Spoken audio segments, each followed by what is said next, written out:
Ladies and gentlemen, welcome to the OneFall podcast. I am your host, Sugar Daddy Sean.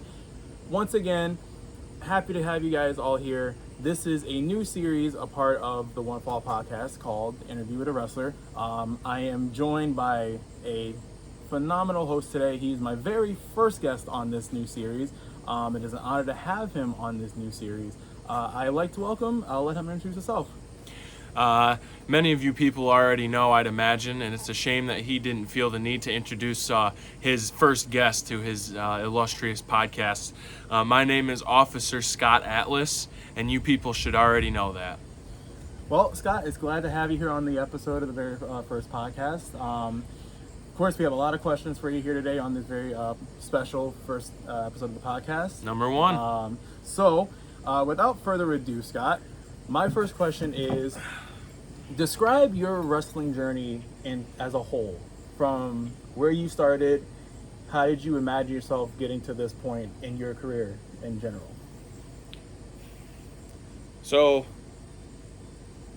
there's a lot to explain there, but I'll give it to you kind of how it is. I'm lucky enough to have met people that have been able to guide me into the position that I'm in right now. Big shout out to JJ Hughes, John Campbell, Ben Brody, Jared Warren, The Den. Without those guys, Officer Scott Atlas, I feel, would have never made it into being a name at all. So that's kind of the gist of how I got here. That's my best answer for that. All right. Now, as myself, I was there at the Mile Date Heritage Rumble. It marked your first anniversary, your 1 year anniversary at that very Heritage Day Rumble. How did you feel about being a part of the Rumble and knowing that it was your first anniversary, your 1 year anniversary being a professional wrestler? To see the advancements that I've made in the last year, in regards to growth in general as a wrestling character, as a wrestling person, it's incredible, to be a part of that Rumble, even though it didn't go in my favor, was incredible. Being that it was 1 year to the day since I made my debut, it's incredible. Officer Scott Atlas has been in IWE for a whole year, and it's insane to see the response that I've gotten in the last year, being, growing as fast as I did, becoming as hated as I did, as fast as I did. It's all insane. It's all insane to me. It's an honor and a privilege that I've been able to do this for the last year. And it's incredible to be able to say that I did it at IWE. So, all right, awesome. Now, an officer of your caliber probably has a lot of duties to attend to. He's repping his the shirt. What does it say? Host. It says, "Feel safe tonight. Sleep with a cop." So, that's right. What is the everyday life of Scott Atlas look like? What is the day-to-day routine for an officer of your caliber? Yeah, so basically I wake up, at 6 a.m. Every day, and I get myself ready and prepared for the day. I start my day off with a nice hot cup of Joe. That's black coffee. I don't put creamer or milk in there or any sugar or anything like that, like I'm sure you pansies do, including you, I'd imagine. And then, sometimes I like to treat myself, and I will have, a nice donut, or I'll eat a muffin, or something of that nature to get my day started. Take a shower, brush my teeth, make sure that I look fabulous for the ladies out there. And then, I leave the house, and I go and I patrol the streets. I make sure that everybody in this, in the county that I work in is safe at all times, and all I gotta say is, I'm 24 years old, and it's been 24 years. And the crime decline has been immeasurable, and I think that's all thanks to me. All right. But yeah, that's how I spend my day. I get home, I watch a little bit of live PD or cops on TV or something like that, to kind of settle myself, and then I enjoy a nice steak and potato dinner, and unwind for the night.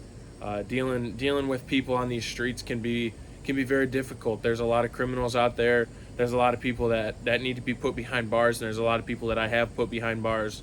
And you guys are all lucky. You are lucky to have me in these streets to prevent these dangerous people from getting a hold of those that you love and care about. So if you'd like to say thank you, by all means. I'm pretty sure. I have to say, Scott, my wife thanks you for that. She's a big fan of yours. I'd imagine she is. She sings your praises. All of them are. Everyone's wife. So, my next question for you, Scott, is: do you see yourself as a future champion of any sort? Either the major championship, tag team. Where do you see Scott Atlas in about 2 years? Well, in 2 years' time, I'd expect to have held all the gold. I think I'd like to start off with something small like the world title, and work my way around that. Yeah, the world title for sure. Tag titles sound nice. The gladiator title sounds like that would keep my shoulder nice and warm. I can picture myself holding all the gold here within the next couple of years. I've got my illustrious tag team partner. I think you two have met before in 24K. I can definitely picture us grabbing the gold within the next little while. Under Nick Van Core's leadership and guide, I think that 24 can make anything possible. We can tear the house down.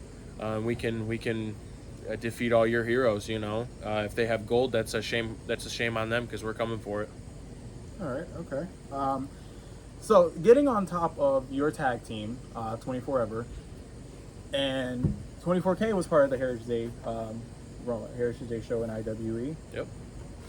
How do you describe your relationship with every member of 24 Yeah. So I'll put it simply, and then I'll kind of go off of that. So 24 is led by Nick Van Core. He's the leader. He's my hero. And 24K is my best friend.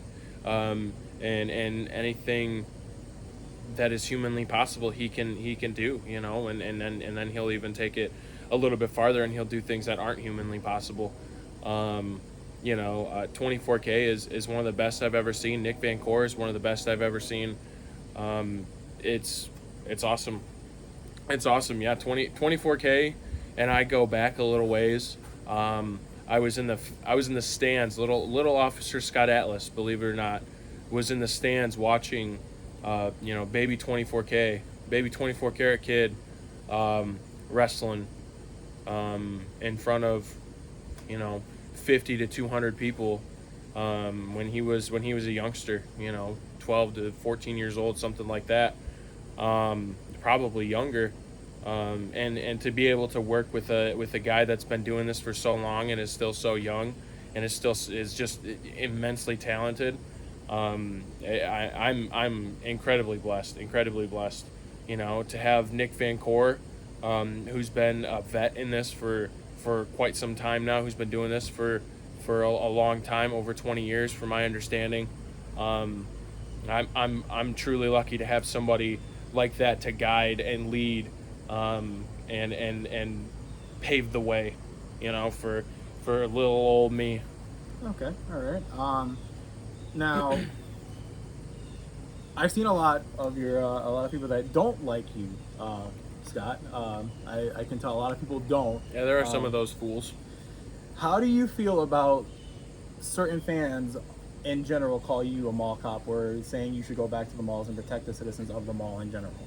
Yeah, well, when they say that, I always just have one quick snippy response. I don't work at a mall. I never have.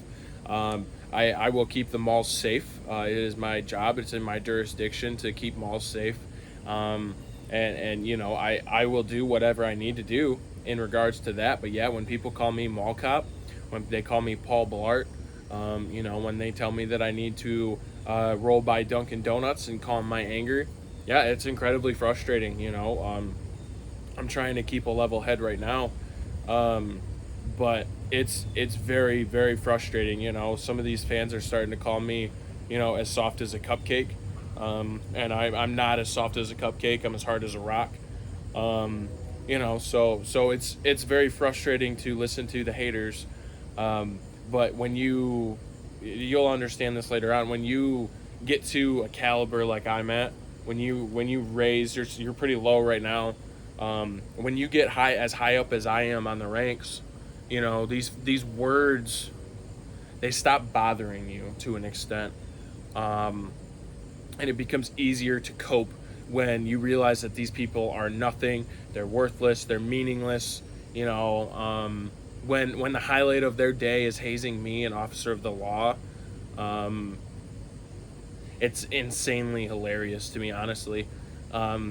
I sit back and I wonder, like, is this really the best thing that you've got going on in your life? You know, for 5 or 6, you know, seven people, it seems like that is their daily goal, is to poke and prod me. And you know, I won't lie, sometimes it does get to me. Those comments sometimes they do get to me. But it's all about how you cope and how you deal with it.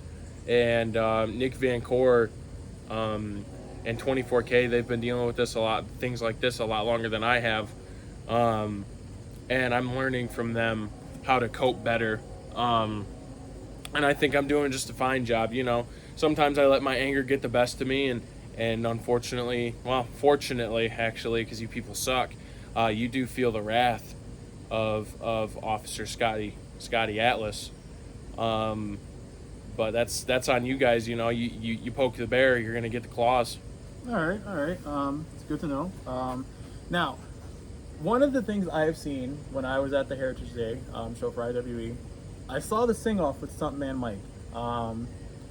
Go into detail on how that rivalry started. And do you see it ending anytime soon at all, or do you feel like you're going to get an upper hand on him at least one point in time? I thought that we weren't going to talk about Stuntman. It's part of my job. I got to ask the hard questions, Scott. So I need to answer this? You need me to answer this question? I mean, if you don't have to, you don't have to. Yeah, no, I'll answer it. So, you asked me how the rivalry started.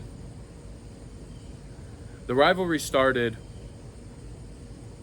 in December, I believe, of last year, of 2023. Might have even been February of this year. All I was trying to do was my job.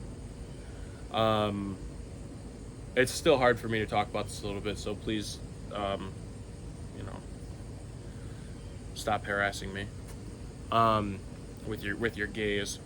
So this man, you know, who's clearly in his 90s, was trying to jump over a 6 to 7 foot ring, you know, as tall as the ropes go. He was trying to jump over that on a skateboard. I didn't trust that man's ability to perform that properly. Stuntman Mike, he might call himself a stuntman. I personally don't believe it. I've never seen any stunts be successfully performed. And when this happened, when he went out there to go and do that, I was worried for his safety. I was worried for the fans' safety. I was worried for everyone's safety in the locker room. And so he came out. He tried to do it, and I stopped him. I stopped that man from injuring himself. I stopped that man from possibly ending his own life, breaking his neck, breaking a leg, whatever it is. I stopped that man. I saved his life. I saved his life, Sean. I saved his life, man. And I'm sure he's grateful for you. Oh, yeah, he's very grateful. He's very grateful. I have more to say. Thank you for interrupting. I saved him. I saved his life. And in return, one of his fans, this is where it gets hard for me to talk about, I'm sorry. In return, one of Stuntman's loyal followers jumped out of their seat, and they rushed me while I was trying to get him out of the ring, back to safety. I was rushed and I was tased by an erratic fan that should have never been allowed in that building. What happened that day still haunts me. It's not okay. But you know, like I said earlier, I cope. I'm dealing with things. I'm trying to break things down as to why this happened. And I'm trying to deal with it. You know, fast forward months later, she attempts to tase me again. Luckily, I get out of Dodge, so she doesn't get me. I'm sorry, this is really hard for me. She embarrasses me while I'm confronting Stuntman in the ring. After I clothesline my own partner, trying to defend him against Stuntman, I clothesline Nick Vancore. I meant to hit Stuntman, but he threw Nick into me and I didn't see it coming. And after that, my emotions were array. And in my head, I heard the taser and I ran away. Looking back at footage, at the videos, you know, I see now it wasn't a taser. It was a freaking firework popper. You know, but that's how messed up she has me. Where I'm scared of things like that. And it's not okay. It's not okay.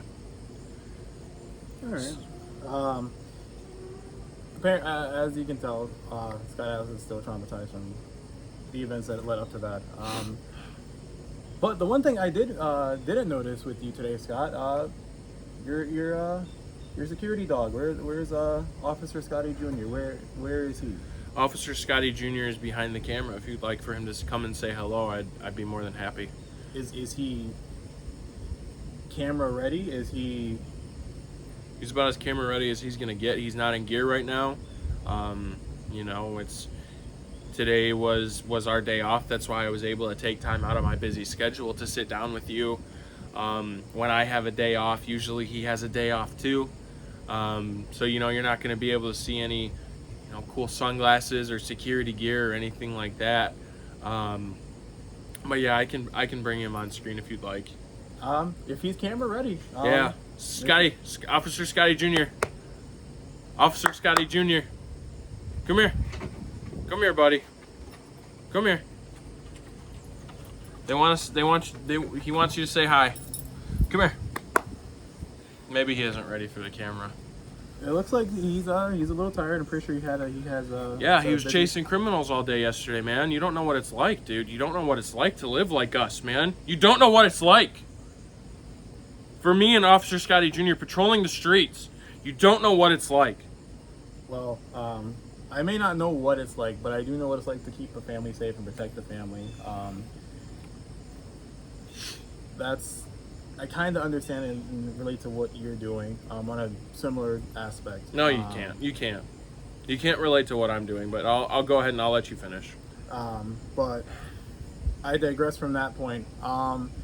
What does it take to train a dog like Officer Scotty Jr.? What is it, a long regiment type of training, or is it a short term? Yes, it's a very long process. Officer Scotty Jr. has been learned to be very disciplined. He is a true hero, you know, just like me. Yeah, it's a very long process, and yeah, it's difficult. It's not easy to put, you know, someone or something that you love through something like that, you know, through those training courses and everything like that. It's very time consuming. It's very hard, you know, but I've made him into the hero that he is now, patrolling the streets, protecting the people. Um, I've been able to craft one of the best that this town has ever seen, um, and it's incredible that he gets to work with someone as talented as I am, you know, in every aspect ever. Just the talent is immeasurable, and to have a partner like Officer Scotty Jr. It just really brings that up another level. Okay. Getting back to the Heritage Day show at IWE, you were part of the Rumble, your first ever in-ring debut. There was a part where I was watching where the whole roster that was in the ring kind of beat you down. 24K was outside of the ring, looking on, trying to help you. And I'm pretty sure I heard a lot of fans just cheering for you getting beaten down. That was another thing that I noticed. You draw a lot of reaction out of fans, especially your tag team faction, 24 Ever. You guys draw a lot of heat and a lot of attention that makes you some of the most hated guys on the roster. Do you remember what it felt like to just kind of have the whole roster turn on you at that moment and just kind of make 24K watch as they just pummeled you in that ring? Yeah, I remember the moment was supposed to be magical. I was supposed to come in, I was supposed to dump everyone out one by one, and I was supposed to win a title shot for Nick Van Core to make him proud. And it didn't go my way at all. It didn't go 24K's way at all. I somehow picked the magic number. I was the last one out in the Rumble. I made my entrance. I got out there. I made sure the fans know how much I hate them. And they reciprocated that pretty heavily. And when I got in the ring, I turned around and I saw 6 men were standing there, and John Campbell was there too. I was pummeled by everybody in the ring.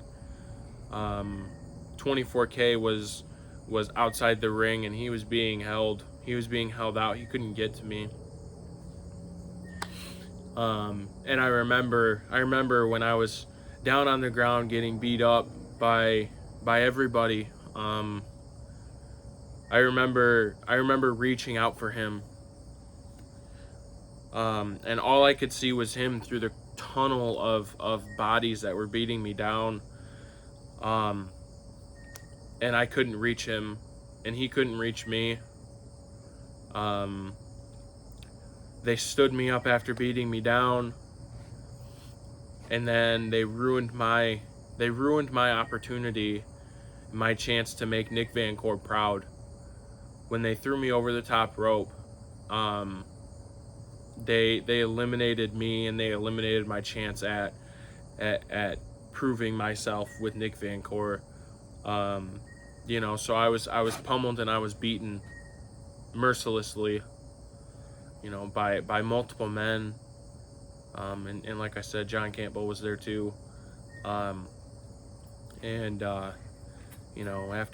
I got eliminated, my eyes opened up after I hit the ground, and I saw John Campbell coming over the top after me. And that was my best friend, my partner. 24K eliminated John Campbell. And I couldn't be more proud of him, and I hope that he knows that. I hope that Nick Van Core is proud of him for that as well. I unfortunately was continued.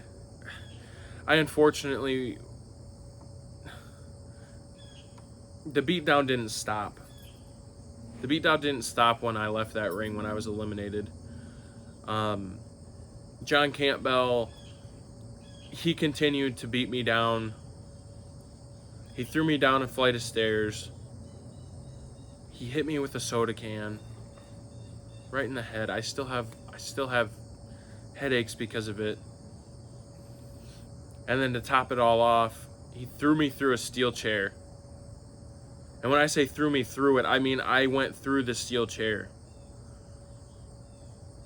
And that hurt more than just my body. You know, as I laid there, he came up to me and he said some mean things to me, and then he spat on me.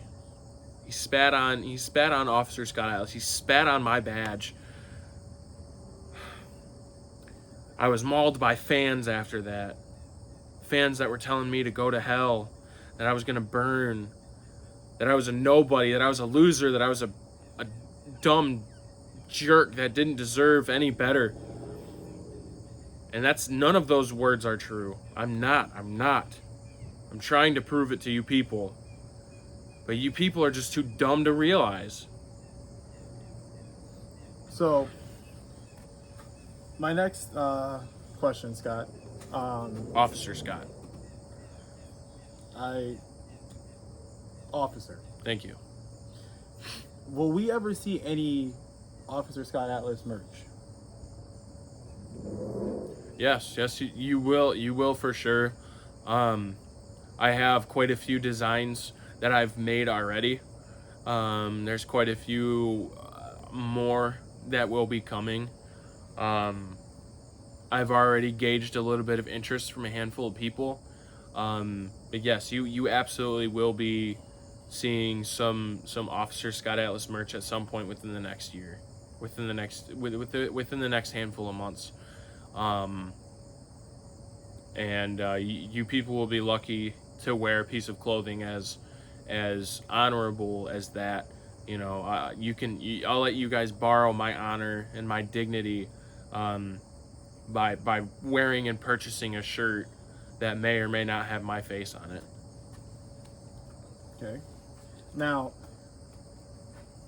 will Scotty Jr. be getting any merch as well, or is he still in the works?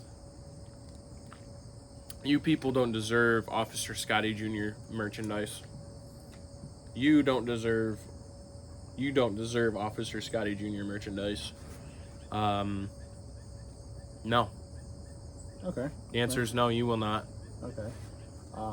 You're blessed enough to see him on screen in the few videos that I've posted with him. You're blessed enough to have heard his steps.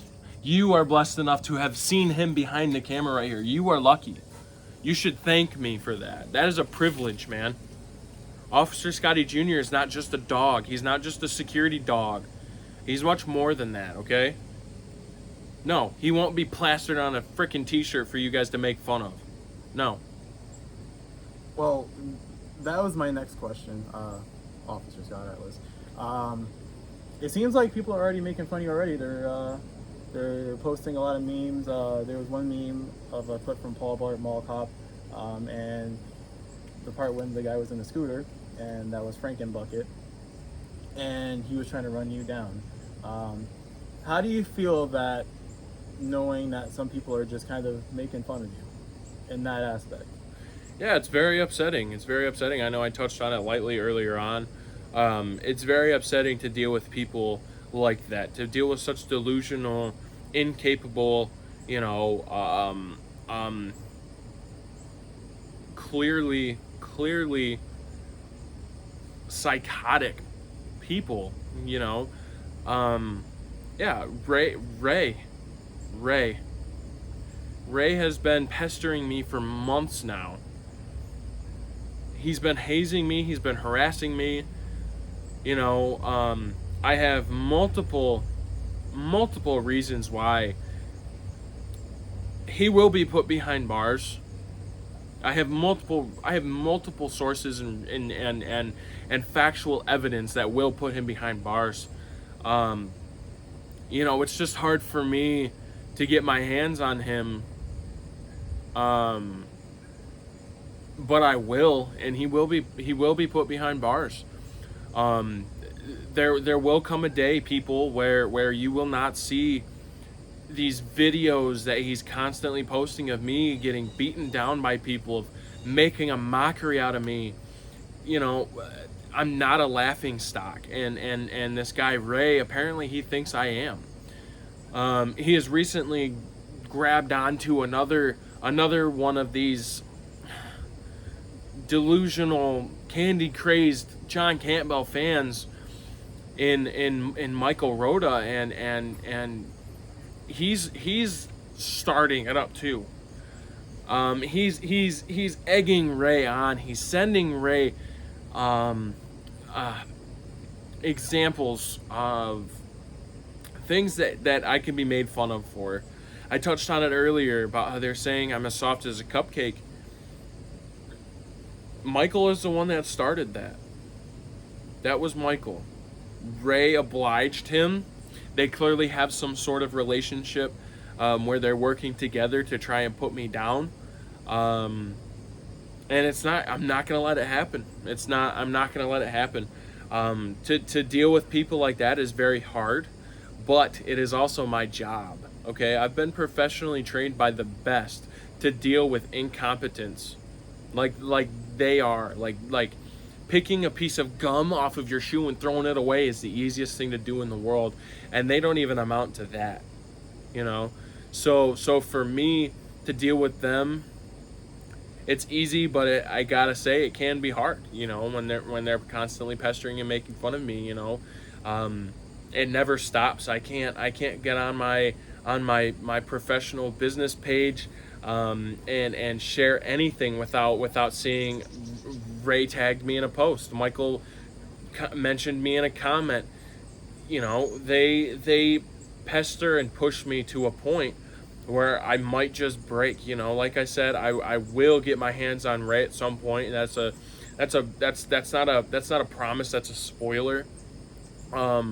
Ray will be put behind bars at some point. I'm going to make that one of my life goals, and if I need to add Michael to that list too, then so be it. You know, there's plenty of other people that deserve to be in that boat as well. You know, you've got Prudence who has outright stopped me before from stopping a known and wanted criminal.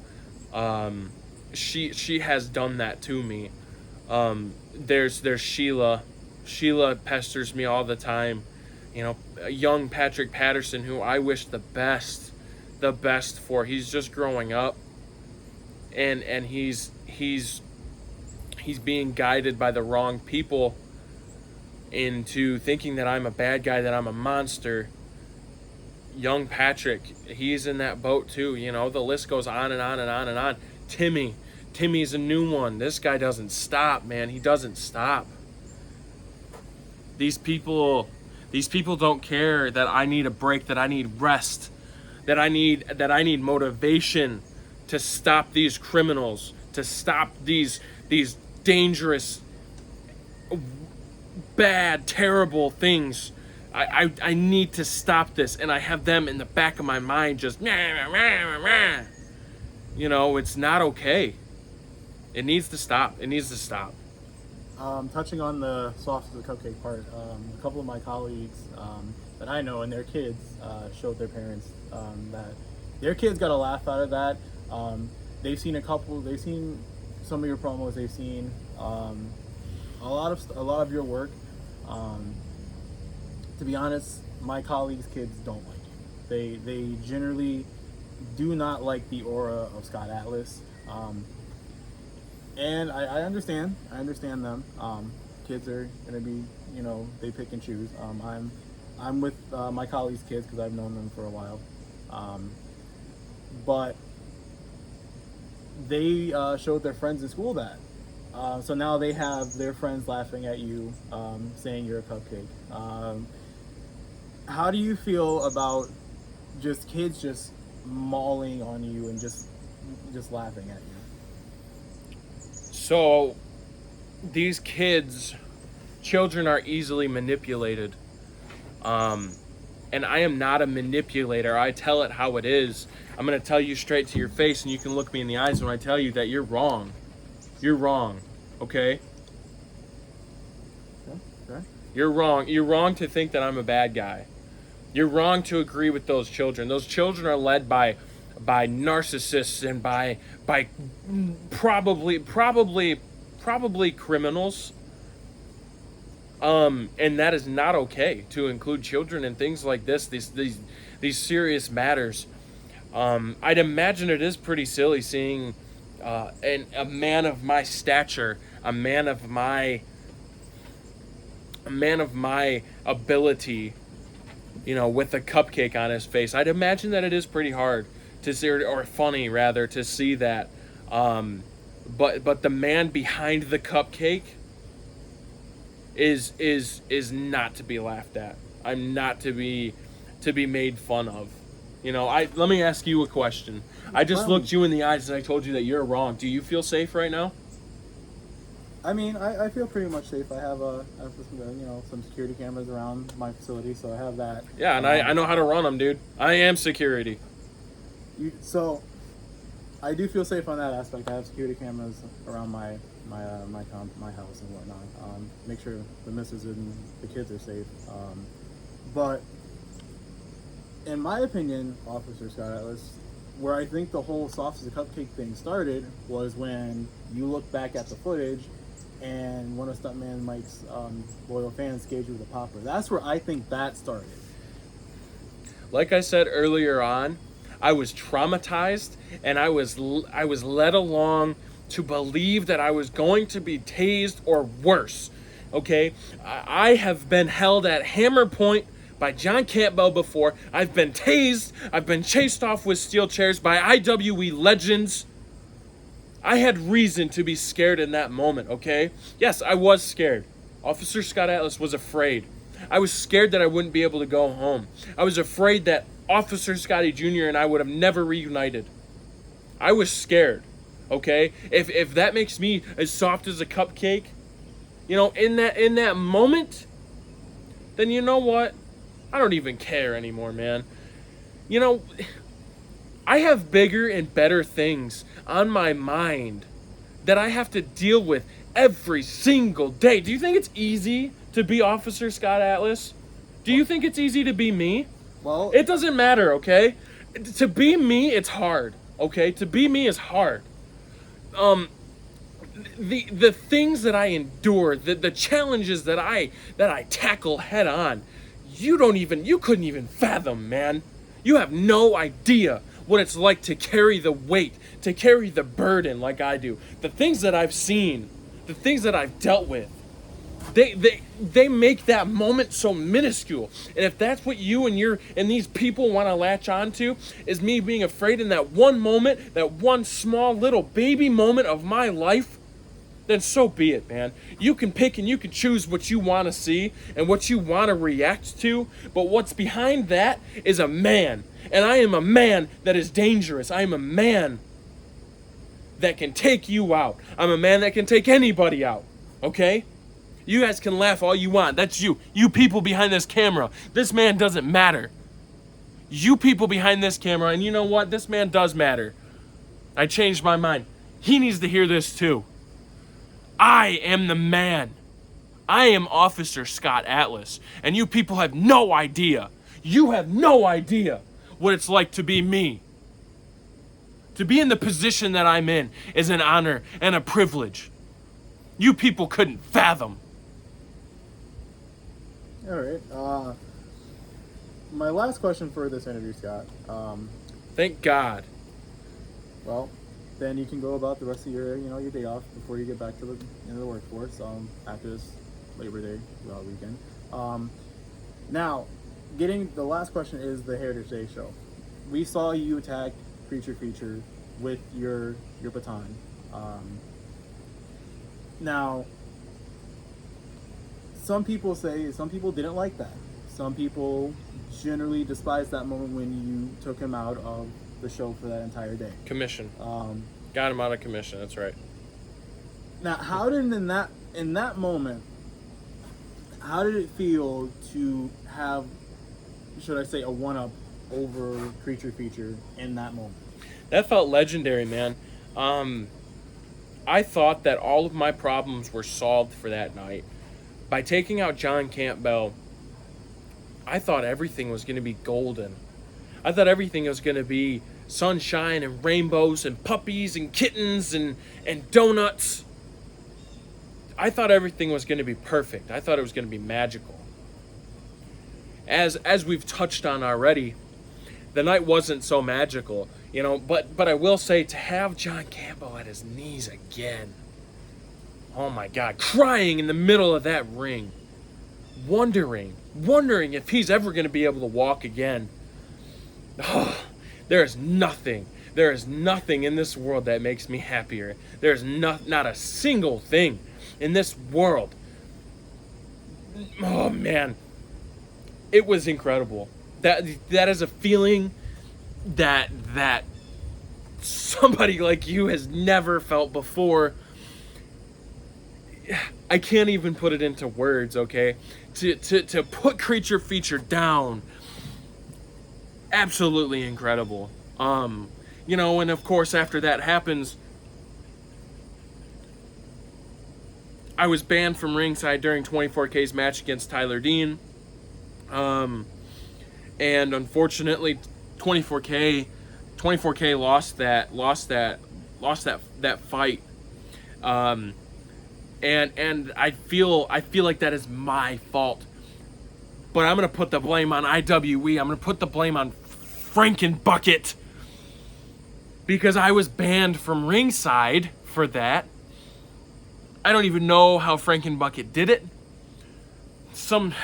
Maybe it was a magical night. I don't know. Frankenbucket banned me from ringside, and 24K lost his match after we pleaded, after we begged that I be allowed to stay out there, that those fans stop. That they stop and just leave him alone and understand that him and I were in a vulnerable state. That we were clearly being taken advantage of and being wronged. Those people didn't realize that somehow. They didn't realize that somehow. And 24K lost that bout. And I think 24K deserves better.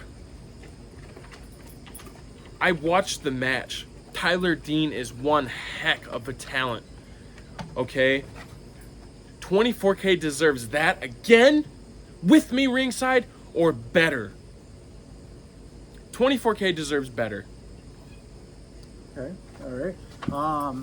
Well, it's been a pleasure having you on the show for the very first episode of Interview with a Wrestler, Officer Scott Atlas. I'm pretty sure that the next show that comes up is in Oscoda. That's the next event. I can touch on this. Oscoda Rockfest. Okay, that is the next time you will see Officer Scott Atlas. I don't know what's in store for me yet. There's rumors floating about that Stuntman has a challenge for me. I've already said in previous videos that Stuntman, I accept. It doesn't matter what it is. I'm going to put you to sleep. I will put you to sleep, Stuntman. Okay? And what's in store for John Campbell? Another beating? I don't know. Sean Mordecai's gonna take care of that one. And if I am privileged enough, if I'm lucky enough to be out there at any point, ooh, it's gonna make it so much better, because there's almost nobody in the game that does it better than Sean Mordecai. Okay? He will put John Campbell on the stretcher again. But if for whatever reason he can't, if for whatever reason Sean Mordecai can't complete the job, 24K and I have some business that we need to settle with John Campbell. Okay? We have some business, and I wouldn't mind at all if I got my hands on that dirty little nasty, yeah, I got muscles, bathroom selfie. I wouldn't mind for a second if I got my hands on that Creature Feature clown again. Maybe I can stop him from manipulating all you fans behind this camera right now, throwing you candy. What a joke that is. Why is Frankenbucket able to sign contracts that say I'm banned from ringside, but inside his dull little empty skull is a bunch of candy? Are you people eating Frankenbucket brains? Is that what's going on? Is that what you people are doing? Yeah, I have a lot of things going on up here, and I've got a lot of things going on this weekend, October 7th, September 7th, at Oscoda, and at their Rock Fest. Okay, I've got a lot going on. Well, Officer Scott Atlas will get business taken care of because I have to. Nick Van Cord deserves it. 24K deserves it. You people don't deserve anything, but those two do. And I will do anything for them. well, with that said, I'm pretty sure this man right here has a lot to prepare for. Stay safe, people. On a lot of coming up with this event, even though he doesn't know what's in store for him on that day.